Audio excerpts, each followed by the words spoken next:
göyçək, sözü göyçək, haram aralısın. Yarın bağında, üzüm əskəri, bağın dalında həzin səs gəlir. Sağ ol gəl, var ol gəl, sən bizə mehman ol gəl. Sağ ol gəl, var ol gəl, bir gecə mehman ol gəl.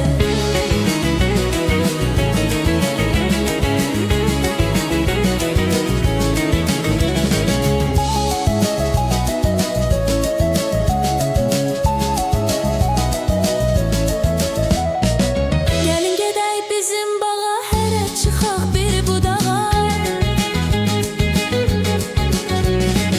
Gəlin gedək bizim bağa, hərə çıxaq bir budağa. Ləb-ləbə, dodaq dodağa, aytirmə köynək, aytirmə köynək. Sarı çəpkən, gəlin haralısan, özü göyçək, sözü göyçək, haram aralısan.